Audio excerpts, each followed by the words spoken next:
a little exploring with our dogs that are here as well. So you're going to explore around your house. We're going to show you how we're going to explore in the school. So follow us. All right, before we get started too much, we're going to be looking for volume, which is the height of the wave. So if you have a tall wave, tall amplitude, then you have a high volume. If you have a low wave or a short wave, that is going to be a low volume or low amplitude.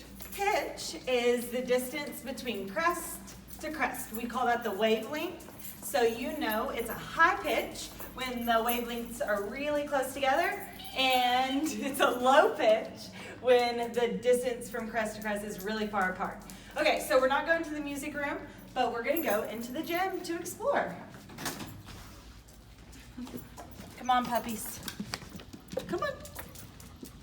All right, let's start over here. Oh my goodness, what is this?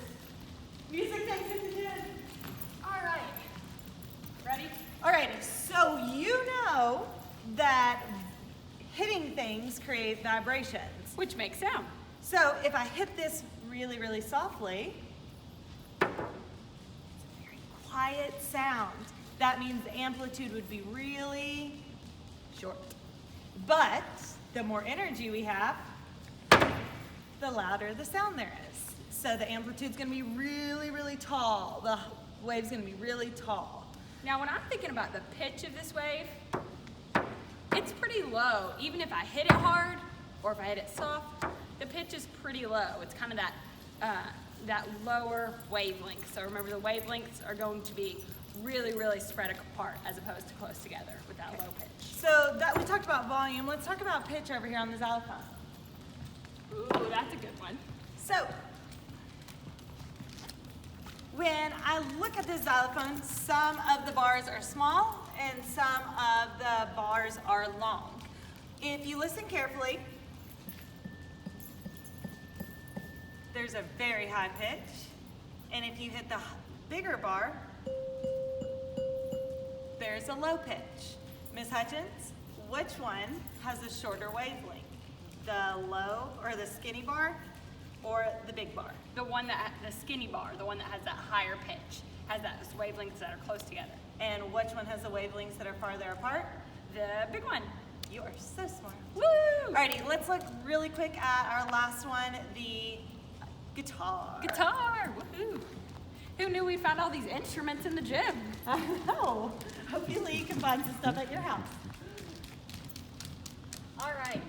You want to play? I will play. All right. You know, I had a guitar back in the day. Did you really? Yeah, in high school, but I never got really good at it. Alrighty, Ms. Hutchins, are you ready for a quiz?